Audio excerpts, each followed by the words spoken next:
नमस्कार माझ्या लाडक्या भगिनींनो, आज आपण नागपंचमीची कथा ऐकणार आहोत। चला तर मग कथेला सुरुवात करूया। एका नागोबा देवा तुमची कहाणी। एक नगर होतं, तिथं एक ब्राह्मण होता।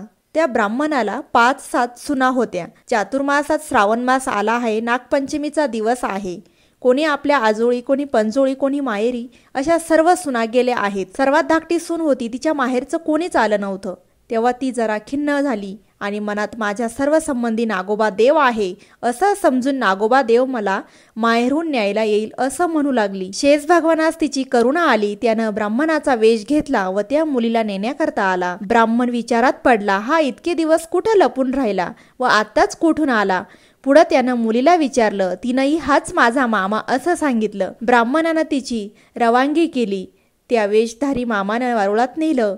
खरी हकीकत तिला सांगितली आणि फणीवर बसून आपल्या बायका मुलांना ताकीद दिली की हिला कोणी चावू नका। एके दिवशी नागाची नागिन बाळंतण होऊ लागली, तेव्हा तिला हातात दिवा धरायला सांगितला।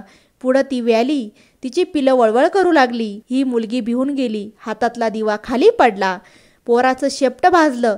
नागिन रागावली, सर्व हकीकत नवऱ्याला सांगितली। तेव्हा तो म्हणाला, तिला लवकरच सासरी पोचू। पुढे ती पूर्ववत आनंदानं वागू लागली। एके दिवशी मुलाला अपार संपत्ती दिली। आपण मनुष्यदेह धारण करून तिला सासरी पावती केलं। नागाची पोरं मोठी झाली, आपल्या आईपाशी चौकशी केली, आमची शेपट कशानं तुटली। तिनं मुलीची गोष्ट सांगितली, त्यांना फार राग आला।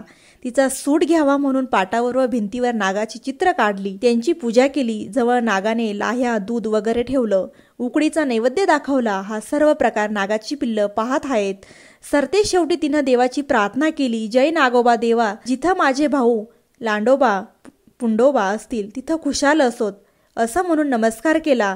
इकडे सर्व प्रकार पाहून मनातील सर्व राग घालविला, मनात तिच्याविषयी दया आली। पुढं त्या दिवशी तिथं वस्ती केली, दूध पाणी ठेवतात। त्या पहाटेस एक नवरत्नांचा हार ठेवून निघून गेले।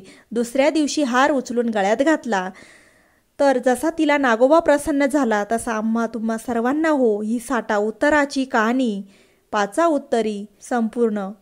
तुम्हा सर्वांना नागपंचमीच्या हार्दिक शुभेच्छा। आपण भेटूया पुन्हा एका नवीन व्हिडिओमध्ये। तोपर्यंत चॅनलला सबस्क्राईब करा, व्हिडिओला लाईक करा आणि शेअर करा। धन्यवाद।